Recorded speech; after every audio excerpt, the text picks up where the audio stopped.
23 August 2018 शुक्रवार. वेळ रात्री 11:30.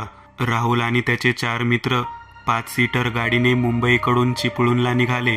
मित्राच्या बर्थडे सेलिब्रेट करण्यासाठी त्यांनी चिपळूणच्या रिसॉर्टला पार्टी करायचा घाट घातला. राहुल गाडी चालवत होता. थोडी दारू पिल्याने त्यांना नशा चढली होती. ते 5 जण जोक्स पास करत जात होते. राहुलही अधूनमधून त्यांच्या जोक्सवर मन भरून हसत होता. आता खालापूर क्रॉस करून बराच वेळ झाला होता. 90-100च्या स्पीडने ते जात होते. थोड्याच वेळात ते कशेडी घाटाजवळ पोहोचले. ते याआधीही खूप वेळा कशेडी घाटातून गेले होते, त्यामुळे तो घाट त्यांच्यासाठी नवीन नव्हता. पण रात्री घाटातून प्रवास करायची ही त्यांची पहिलीच वेळ. अमावस्या असल्याने सगळीकडे अंधार पसरला होता. त्या रात्री तो घाट खूपच भयान वाटत होता. मध्येच टिटवीचा आवाज त्यांच्या कानावर पडत होता. रस्त्यावर एकही गाडी दिसत नसल्याने राहुल जरा दबकूनच गाडी चालवत होता. त्या अंधारलेल्या रस्त्यात वेगळीच भयान शांतता त्याचं मन अस्वस्थ करत होती. रस्त्याच्या बाजूला असलेली झाडे तोंड वासून आपल्याकडेच बघतायत असा भास होत होता. अर्धी वाट पार केल्यावर राहुलला आपल्या गाडीबरोबरच कसली तरी सावली धावते असा भास होत होता. त्याला आता खूप घाम फुटला. खरंच कोणी आपल्या गाडीबरोबर धावतंय का या विचारानेच त्याचे हातपाय थरथरू लागले. त्याच्या अंगावर काटा उभा राहिला. आता भीतीने त्याच्या तोंडचं पाणी पळून गेलं होतं. आता मागे बसलेल्या मित्रांनाही वेगळीच शक्ती आपल्या बाजूने आहे याची जाणीव झालेली. त्यांच्या तोंडातून शब्द फुटत नव्हता. आता गाडीत भयान शांतता पसरली होती. ती सावली अजूनही आपला पाठलाग करते असं राहुलला दिसत होतं. शेवटी न राहून त्याने गाडी थांबवली. बाजूला पाहिले तर तिथे कोणीच नव्हतं. खाली उतरण्याची हिंमत कोणाचीही झाली नाही. आपल्याला भास झाला असं समजून त्याने पुन्हा गाडी सुरू केली. तशी त्याला पुन्हा ती अनामिक सावली आपल्या बरोबर धावते असं दिसू लागलं. यावेळेस गाडीच्या प्रकाशात ती सावली आता गडद होऊ लागली. अकराळ विक्राळ दिसणारी ती सावली बघून राहुलच्या तोंडातून शब्द फुटत नव्हते. धीर धरून त्याने मित्रांना त्या सावलीकडे इशारा केला. आता सर्वांचीच घाबरगुंडी उडाली. तो घाट कधी संपतो असं झालं त्यांना. पाऊण तास होऊनही घाट संपायचं नाव घेत नव्हता. पुन्हा पुन्हा तीच झाडे लागतायत, तीच वळणं लागतायत असं त्यांना जाणवू लागलं. आपल्याला चकवा लागलाय हे एव्हाना त्यांना कळून चुकलं होतं. राहुलने गाडीचा स्पीड वाढवला. पुन्हा त्याच वळणावरून त्याची गाडी धावत होती आणि गाडीबरोबर ती अनामिक सावलीही धावत होती. तेवढ्यात एक मोठी किंचाळी त्यांच्या कानावर पडली. तसा राहुलने घाबरून ब्रेक लावला. आता त्यांच्या गाडीसमोर ती अनामिक सावली गाडीच्या प्रकाशात त्यांना स्पष्ट दिसू लागली. 5.7 फूट उंचीची सावली कोणत्या तरी माणसासारखी असल्याचं त्यांना दिसले. पुढे जावं तरी ती सावली समोरच होती. काय करावं त्यांना कळत नव्हतं. तेवढ्यात त्यांच्यातला एक मित्र अजय बोलला, आपण खाली उतरून पाहायला हवं, नक्की कोण आहे ते. पण खाली उतरायची त्यांची हिंमत होत नव्हती. हृदयाची धडधड वाढू लागली होती. पण आता दुसरा कोणता मार्गही त्यांना दिसत नव्हता. कारण पुढे गेलो तरी ते त्याच रस्त्यावर फिरत राहणार होते. ते त्यांना कळून चुकलं होतं. शेवटी हिंमत करून ते गाडीतून खाली उतरले. वेगळीच शांतता होती त्या ठिकाणी. माणसाचा आकार घेतलेली सावली फक्त रोडवर दिसत होती. आजूबाजूला पाहिलं तर तिथे कोणीच नव्हतं. हा सर्व प्रकार पाहून ते जागेवरच थबकले. हिम्मत करून राहुलने मोठ्या आवाजात, कोण आहे तिथे, समोर ये असं म्हणताच ती सावली त्यांच्या दिशेने सरकत असल्याची दिसली. तसं त्यांच्या अंगावर भीतीने काटा आला. ते सर्व घाबरून भरभर गाडीत बसले. राहुलने गाडी सुरू केली आणि वेगाने निघाले. थोड्याच वेळात घाट संपून चिपळूणच्या रस्त्याला लागले. तसा सर्वांनी सुटकेचा श्वास घेतला. पहाटे 5 वाजता ते चिपळूणला पोहोचले. त्यांनी आधीच रिसॉर्ट बुक केले असल्याने त्या रिसॉर्टमध्ये पोहोचले. झालेल्या प्रकरणाने सगळेच हादरून गेले होते. दमल्यामुळे तसेच ते झोपी गेले. सकाळी उशिरा जाग आली. राहुल अजून झोपलेलाच होता. तापाने फणफणला होता. त्याचं डोकंही खूप दुखत होतं. कोणीतरी डोक्यात हातोड्याने मारल्यासारखं भणभणत होतं.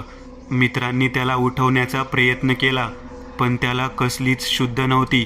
रात्रीचा प्रकार अजूनही त्याच्या डोळ्यासमोरून फिरत होता. थोडा वेळ झोपून बरं वाटेल असं बोलून तो पुन्हा झोपून गेला. चौघे मित्र बाहेर एक फेरी मारण्यासाठी निघून गेले. 1.5 तासात आले तर त्यांना राहुल फ्रेश होऊन मस्त तयार होऊन बसलेला दिसला. सकाळी तापाने फणफणलेला राहुल आता आपल्याला काहीच झालं नाही असं दाखवत होता. अजयने राहुलला कसं वाटते विचारल्यावर राहुलने विक्षिप्तपणे हसत, मला काय झालंय, मी एकदम ठणठणीत आहे असं म्हणून मोठ्याने हसू लागला. राहुलचं वागणं पाहून आता सर्व गोंधळात पडले. त्याकडे दुर्लक्ष करत पार्टीची प्लॅनिंग करू लागले.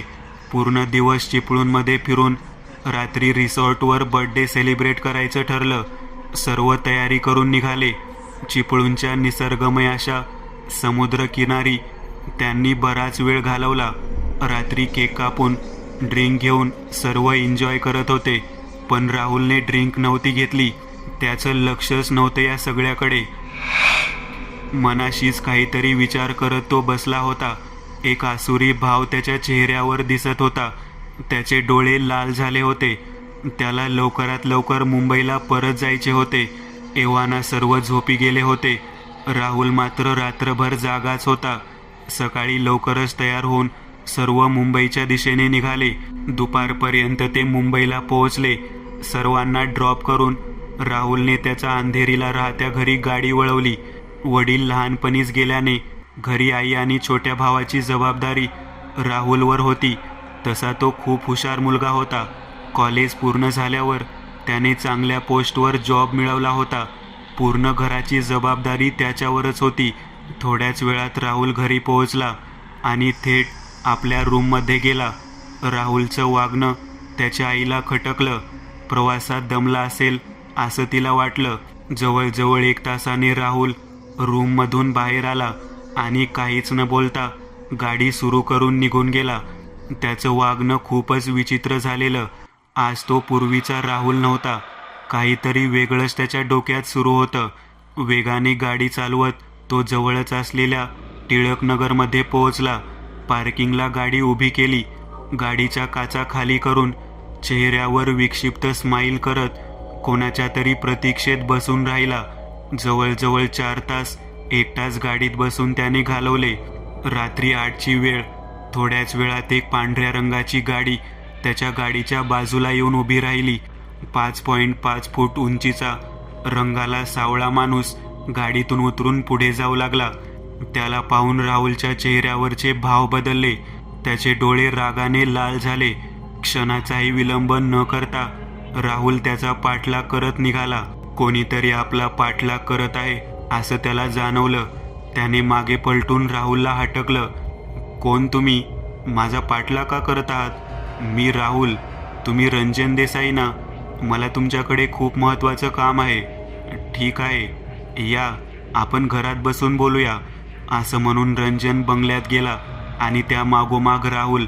तुम्ही बसा, मी फ्रेश होऊन येतो. अवघ्या 3-4 मिनिटातच रंजन आला. राहुल खाली मान घालून फरशीकडे एकटक बघत बसला होता. भयान शांतता पसरली होती. तर काय काम होतं तुमचं? राहुलने रंजनकडे नजर वळवली आणि विक्षिप्तपणे मोठमोठ्याने हसू लागला. पूर्ण बंगल्यात त्याच्या हसण्याचा आवाज पसरला. राहुलचं वागणं पाहून रंजनने रागातच, काय हवंय तुला? कोण आहेस तू? विचारले. तसं राहुलने त्याच्यावर नजर रोखून पाहिलं आणि बोलायला लागला. विसरलास मला? मी तोच श्रीशांत केलसकर. आणि पाठमोरा होऊन उभा राहून पुन्हा मोठमोठ्याने हसू लागला. आता रंजनचा थरकाप उडाला. याला कसं श्रीशांतबद्दल माहिती असा विचार मनात करत तो बोलला. पण श्रीशांत तर 4 वर्षापूर्वी तू आणि तुझे 3 साथीदार प्रशांत, मंगेश, रोशन, तुम्ही मिळून माझा खून केला. तुम्ही माझा घात केला. मला दारू पाजून कशिडी घाटात नेऊन तुम्ही माझ्या डोक्यावर वार केले. माझी काय चूक होती? मी तडफडत होतो, प्राणांची भीक मागत होतो. तुम्ही तसंच मला घाटातून खाली फेकून दिलं. माझ्या डोक्यातून रक्त येत होतं. मी जिवंत होतो. मला कोणीच मदत केली नाही. कदाचित माझा आवाजही कोणाला गेला नसेल. तिथेच मी माझे प्राण सोडले. काही दिवसांनी माझी बॉडी सडली. त्यावर हजारो किड्या झाल्या. खूप दुर्गंध येत होता. त्यानंतर मी आजपर्यंत भटकतोय माझा बदला घेण्यासाठी. गेल्या 4 वर्षापासून रोज घाटात कोणीतरी माझी मदत करायला येईल म्हणून फिरत होतो. आणि राहुल आला. ती रात्र अमावास्येची होती. त्याने मला हाक मारून बोलावलं. त्यामुळे मला त्याच्या शरीरात शिरता आलं. हो, मी आलोय. माझा बदला घेण्यासाठी मी आलोय, असं म्हणत तो जबडा मोठा करत हसू लागला. राहुलच्या डोळ्यात रक्त उतरलं होतं. त्याच्या बोलण्याची पद्धत श्रीशांत सारखी होती. त्याचं हे रूप पाहून रंजनचं शरीर गार पडलं. डोळे विस्फारून तो राहुलकडे, श्रीशांतकडे पाहू लागला. तो काही बोलणार तेवढ्यात श्रीशांतने त्याचा गळा पकडून त्याला वर उचलले आणि दुसऱ्याच क्षणी दूर फेकून दिलं. रंजन समोरच्या भिंतीवर आदळून खाली पडला. त्याच्या डोक्याला जबर मार लागला. आता आपली सुटका नाही, त्याला कळून चुकलं होतं. श्रीशांत आपले दात एकमेकांवर आदळत आवाज करत होता. रंजनच्या तोंडून शब्द फुटत नव्हते. आपला जीव वाचवण्यासाठी तो गयावया करू लागला. माझी यात काही चूक नाहीये. मला माफ कर. यामागचा खरा सूत्रधार मंगेश आहे. त्यानेच आम्हाला त्याच्या प्लॅनमध्ये सहभागी करून घेतलं. श्रीशांतला आता खूपच राग येत होता. माझी काय चूक होती? मला का मारलं? त्याने रोखून रंजनकडे पाहत विचारलं. आज त्याला सर्व प्रश्नांची उत्तरे पाहिजे होती. रंजन थरथर कापत बोलू लागला. 4 वर्षापूर्वी आपण कॉलेजमध्ये लास्ट इयरला असताना तुझं आणि मधूचं प्रेम प्रकरण सुरू होतं. हे मंगेशला समजलं होतं. त्याचं मधूवर आधीपासूनच खूप प्रेम होतं आणि तू मध्ये आलास. त्यानंतर कित्येक दिवस तो एकटाच राहू लागला. मंगेशला हे सहन झालं नाही, म्हणून त्याने मैत्रीचा वास्ता देऊन तुझा काटा काढण्यासाठी आम्हाला तयार केलं. रंजनचं बोलणं ऐकून श्रीशांतला मधूची आठवण आली. तिच्या विरहाने तो आणखीन दुखावला गेला. त्याच्या डोळ्यातून अश्रूऐवजी रक्त वाहत होतं. तो चवताळून उठला. तेवढ्याच द्वेषाने बाजूला असलेली मोठी फुलदाणी उचलून त्याने रंजनच्या डोक्यावर मारली. नारळ फोडावा तसा तो त्याच्या डोक्यावर घाव घालत होता. रंजनच्या डोक्यातून रक्ताची धार लागली. तो आक्रोश करत जमिनीवर पडला. श्रीशांत अजूनही त्याच्या डोक्यात घाव घालत होता. सगळीकडे रक्त रक्त झालं. रंजन मेलाय कळल्यावर श्रीशांत त्याच्या बाजूला बसला. वेगळाच आनंद त्याच्या चेहऱ्यावर पसरला. त्याने रंजनचं सांडलेलं रक्त घेऊन आपल्या पूर्ण चेहऱ्याला लावलं. जणू त्याला त्याच्या रक्ताचीच तहान लागली होती. आता श्रीशांतच्या डोक्यात मधूचा विचार सुरू होता. आता त्याला मधूला भेटायचं होतं. तसाच उठून तो घरी परतला. रात्रभर त्याच्या डोळ्यांसमोर फक्त मधूचा चेहरा दिसत होता. 4 वर्षांपूर्वी घडलेलं सर्व फ्लॅशबॅकसारखं त्याच्या डोळ्यासमोर उभं राहिलं. सकाळी जाग आली तेव्हा राहुल आपल्या खोलीत होता. त्याला काहीच कळत नव्हतं. त्याचं पूर्ण शरीर सुया टोचल्यासारखं झोंबत होतं. डोळ्यांची आग होत होती. तो उठून हॉलमध्ये आला. कॉफीचा घोट घेत टीव्हीवर न्यूज पाहत बसला.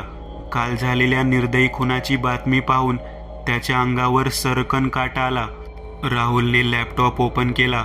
बराच वेळ चाच पडल्यावर फेसबुकमध्ये नकळत त्याने सर्च बॉक्समध्ये मधू सावंत नाव टाकले. तो आता यांत्रिकपणे त्याच्या नकळत हे सर्व करू लागला होता. मधूची प्रोफाईल पाहू लागला. त्यात तिचा सध्या जॉब करत असलेल्या कंपनीचं नाव दिसलं. श्रीशांतने पूर्णपणे राहुलच्या शरीरावर ताबा मिळवला होता. दिवसभर तो फक्त मधूचा विचार करत बसला होता. तिला भेटण्यासाठी खूपच आतुर झाला होता. कॉलेजमध्ये असताना त्याने पहिल्यांदा मधूला पाहिलं आणि पाहता क्षणीच तिच्या प्रेमात पडला. मधू खूपच लोभस आणि शांत मुलगी. गौरवर्ण, लांब सडक केस, मध्यम बांधा अशी ही मधूची आणि श्रीशांतची मैत्री झाली आणि त्याचं रूपांतर प्रेमात. मधूचं श्रीशांतवर खूपच प्रेम होतं. पूर्ण दिवस ती त्याचीच काळजी घेत असे. तासनतास हातात हात घेऊन कित्येक स्वप्न त्यांनी रंगवली होती. सगळं श्रीशांतच्या डोळ्यासमोरून जात होतं. त्याच्या डोळ्यात टचकन पाणी आलं. मधूला भेटायची ओढ लागली. संध्याकाळी 5 वाजता छान तयार होऊन मधू ज्या ठिकाणी जॉब करत होती तिथे पोहोचला. तिला कधी बघतो असं त्याला झालं होतं. थोड्याच वेळात मधू दिसली. मधूला पाहून श्रीशांत वेडा झाला. आजही ती तशीच सुंदर आणि लोभस दिसत होती. तो तिच्याकडेच पाहत राहिला आणि ती त्याच्या समोरून पाठमोरी होऊन जाऊ लागली. श्रीशांतने मधूला आवाज दिला, कोण तुम्ही? तो काहीच बोलला नाही. 1 मिनिट ती त्याच्या डोळ्यातच पाहत राहिली. ते डोळे तिला ओळखीचे वाटत होते. त्याच्या डोळ्यात तिला तिचं प्रेम दिसत होतं. श्रीशांतचे डोळे पाण्याने भरले. मधू, मी श्रीशांत, तुझा श्री. मधूला स्वतःच्या डोळ्यावर विश्वास बसत नव्हता. ती स्तब्ध उभी होती. पण हे कसं शक्य आहे? तिचा गोंधळ उडाला. मला माहीत आहे, विश्वास ठेवणं कठीण आहे. मी तुला सगळं सांगतो. पण जवळच एक गार्डन आहे, आपण तिथे जाऊन बोलूया का? तिने होकारार्थी मान हलवली. मधू आणि श्रीशांत गार्डनमध्ये गेले. त्याच्याबरोबर घडलेली सर्व हकीकत तिला सांगितली. त्यांनी घालवलेल्या क्षणांची आठवण करून दिली. मधू आता त्याच्यावर विश्वास बसला होता. ती खूप रडू लागली. रडत रडत श्रीला बिलगली. तिच्या स्पर्शाने त्याच्या अंगावर काटा आला. कितीतरी वेळ ती त्याला मिठीत घेऊन रडत होती. श्री, तू मला सोडून का गेलास? तुझ्याशिवाय मी कशी जगली असेल तुला नाही माहीत. तू आता मला सोडून कुठेच नाही जायचं. इतके बोलून ती पुन्हा रडू लागली. मधूला आता मंगेशने कसं आपल्याला श्रीशांतपासून वेगळं केलं हे कळालं होतं. गेल्या काही वर्षात श्रीशांतचा काटा काढल्यावर मंगेशने मधूबरोबर जवळीक साधली होती. काही महिन्यापूर्वी त्याने तिला लग्नासाठी मागणी घातली. मधूच्या घरच्यांनीही त्याला संमती दिली होती. पण मधूच्या मनात फक्त श्रीशांत होता. आता तिचा खूप संताप झाला. मंगेशने आपल्याला आणि श्रीशांतला दूर केलं या कल्पनेनेच ती पेटून उठली. मंगेशला त्याच्या कर्माची शिक्षा मिळालीच पाहिजे असं मनाशीच पुटपुटली. श्रीशांतला कवेत घेऊन कितीतरी वेळ ती त्या गार्डनमध्ये बसली होती. श्रीशांतला तिचा आवेग, तिचा सुगंध सगळंच मोहून टाकत होतं. ते म्हणतात ना, खरं प्रेम मेल्यानंतरही संपत नाही. असंच काहीसं त्यांच्या बरोबर झालं. श्रीशांतची निघायची वेळ झाली. निरोप घेताना दोघांच्या डोळ्यात पाणी तरळलं. मी रोज ह्याच गार्डनमध्ये संध्याकाळी 6 वाजता तुला भेटायला येईल, हे वचन देऊन तो निघून गेला. ती त्याच्या पाठमोऱ्या आकृतीकडे पाहत राहिली. वेळ रात्री 10 वाजता. रंजनच्या खुनाची वार्ता मंगेश, रोशन आणि प्रशांतला कळली होती. त्याच्या जाण्याने त्यांना मोठा धक्का बसला होता. रोशन आणि प्रशांत एकाच ऑफिसमध्ये काम करत असत. त्या रात्री ऑफिसची मीटिंग आटोपून दोघे घरी निघाले. रोशन गाडी चालवत होता. रात्र असल्याने रस्त्यावर जास्त वर्दळ नसायची. रात्री 11:15च्या सुमारास त्यांना रस्त्यात राहुल लिफ्ट मागताना उभा दिसला. सहसा जास्त गाड्या त्या रोडवरून जात नसल्याने त्यांनी गाडी थांबवली. राहुल मागच्या सीटवर बसला. रोशन आणि प्रशांत त्याला कुठं जायचं, कोण तुम्ही, असे बरेच प्रश्न करत होते. पण राहुल मात्र शांत होता. रोशनने समोरच्या आरशातून मागे बसलेल्या रोशनवर नजर टाकली. त्याला श्रीशांत बसलेला दिसला. त्याच्या डोक्यातून रक्त निघत होतं. त्याचा माथा रक्ताने भरला होता आणि चेहऱ्यावर आसुरी भाव दिसत होते. हे सगळं पाहून रोशनचे डोळे पांढरे फकट पडले. त्याने लगेच मागे वळून पाहिले. तेवढ्यात त्याचा गाडीवरचा ताबा सुटला. त्यांची गाडी झाडावर आदळली. प्रशांत आणि रोशनच्या डोक्याला जोरात फटका बसल्याने ते बेशुद्ध झाले. जेव्हा त्यांना जाग आली तेव्हा ते त्याच परिसरात असलेल्या रेल्वे रुळावर झोपलेले होते. उठण्याचा प्रयत्न केला पण त्यांचे हातपाय रुळाला बांधले होते. दोघेही सुटण्याचा आतोनात प्रयत्न करत होते पण त्याचा काहीही उपयोग होत नव्हता. थोड्याच वेळात त्यांना जमिनीला हादरे बसतायत असं जाणवलं. ट्रेनच्या हॉर्नचा आवाज कानावर पडू लागला. तशी त्यांच्या काळजाची धडधड वाढली. जीवाच्या आकांताने जोरजोरात ओरडत होते. ट्रेन जवळ येत होती तशी तडफड वाढू लागली. आपल्या मृत्यूला ते डोळ्यासमोर पाहत होते. कान बधीर होतील इतका कर्कश आवाज झाला. डोक्यावर जोरात फटका बसला. डोक्याची कवटी फुटून वेगळी झाली. ते दोघे ट्रेन खाली चिरडले गेले. त्यांच्या शरीराचे तुकडे तुकडे झाले. रुळावर रक्ताचा सडा पडला. थोड्याच अंतरावर उभं राहून श्रीशांत सगळं पाहत होता. त्यांची तडफड पाहून त्याला आत्मिक सुख मिळालं होतं. दोन्ही हात बाजूला पसरवून आभाळाकडे बघून हसू लागला. वातावरण अजूनच भयावह वाटत होता. दुसऱ्या दिवशी संध्याकाळी 6 वाजता श्रीशांत मधूला भेटण्यासाठी गार्डनमध्ये पोहोचला. ही त्यांची शेवटची भेट होती. आज मन भरून त्याला तिला पाहायचे होते. हातात हात घालून जुन्या आठवणी दोघे हरवून गेले. इकडे रंजनचा खून, त्यामागोमाग प्रशांत आणि रोशनचा झालेला अपघात, या सर्व घटना एकामागे एक झाल्याने मंगेश हादरला होता. हे सर्व कोण करते याचा छडा लागत नव्हता. श्रीशांतने सांगितल्या प्लॅननुसार मधूने मंगेशला आपण 2 दिवसासाठी गोव्याला फिरायला जाऊयात असा हट्ट धरला. आपल्या मित्रांच्या अशा प्रकारे खून झाल्याने मंगेशचं कशातच लक्ष नव्हतं. पहिल्यांदा मधूने त्याच्याकडे काहीतरी मागितलं होतं, त्यामुळे त्याला आनंदही झाला. तिला नाही म्हणून त्याला जमलं नाही, म्हणून तो लगेच तयार झाला. दुसऱ्याच दिवशी दुपारी 12च्या सुमारास मुंबईहून निघाले. मंगेशला बऱ्याच दिवसातून आज प्रसन्न वाटत होतं. मधूबरोबर एकांतात वेळ घालवू या विचाराने त्याच्या पोटात फुलपाखरं उडत होती. दुपारी हॉटेलमध्ये जेवण करून ते पुढे निघाले. रात्री 12च्या सुमारास ते कशेडी घाटात पोहोचले. मंगेशला खूप अस्वस्थ वाटत होतं. मधू शांत बसून होती. ती शांतता त्याला खात होती. थोड्याच वेळात ज्या ठिकाणी श्रीशांतचा खून केलेला त्या ठिकाणी त्याची गाडी मध्येच बंद पडली. त्याने गाडी सुरू करण्याचा खूप प्रयत्न केला, पण गाडी सुरू होत नव्हती. मधू सगळं बघत शांत बसली होती. तिच्याकडे त्याने पाहिलं. तिची नजर त्याला अस्वस्थ करू लागली. तिची नजर चोरत तो गाडीखाली उतरला. त्या ठिकाणी अमानवीय शक्ती आपल्या बाजूला असल्याचा भास त्याला झाला. त्याच्या कपाळावर घामाचे थेंब जमा झाले. एवढ्या रात्री कोणाची मदत मिळेल असं वाटत नव्हतं. पुन्हा गाडी सुरू करून बघावी म्हणून तो मागे फिरला, पण गाडीचा दरवाजा ओपन होत नव्हता. त्याची हालत खूपच खराब झाली. त्याची अवस्था बघून मधू मनोमन हसत होती. तेवढ्यात त्याच्या डोक्यावर मागून वार झाला. डोक्यात हातोडा मारल्यासारखं जाणवलं. दोन्ही हातात डोकं धरून त्याने मागे पाहिले. श्रीशांतने अकराळ विक्राळ रूप धारण केलं. त्याच्या डोळ्यात आग दिसत होती. त्याला पाहून मंगेशच्या पायाखालची जमीन सरकली. त्याचं अंग थरथरू लागलं. मधू खाली उतरली. मंगेश समोर जाऊन उभी राहिली. मंगेश काही बोलणार तेवढ्यात तिने त्याच्या कानाखाली लगावली. मंगेशला सर्व कळून चुकलं. मंगेश आता तिच्या पायावर पडून तिची माफी मागत होता. श्रीशांतने त्याला खेचत खेचत रस्त्याच्या बाजूला नेलं. मंगेश त्याची हात जोडून माफी मागत होता, पण आता थोडी त्याचा काही उपयोग होणार होता. आपण कसं श्रीशांतला मारलं हे सर्व मंगेशला आठवलं. त्याला त्याची चूक कळाली होती. जसं मंगेशने श्रीशांतला मारून घाटातून खाली फेकलं, तसाच त्याने मंगेशला खाली फेकून दिलं. त्यातच त्याचा मृत्यू झाला. मधूच्या डोळ्यात पाणी आलं. तिचे डोळे पुसत श्रीशांतने तिला जवळ घेतलं. श्रीशांतचा बदला पूर्ण झाला. त्याला 4 वर्षानंतर मुक्ती मिळाली होती. मधूचा निरोप घेऊन तो निघून गेला. ती त्याच्या धुसर होणाऱ्या सावलीकडे पाहत राहिली. मधू आजही रोज संध्याकाळी गार्डनमध्ये श्रीशांतची वाट बघत बसते आणि श्रीशांत वचन दिल्याप्रमाणे रोज येतो.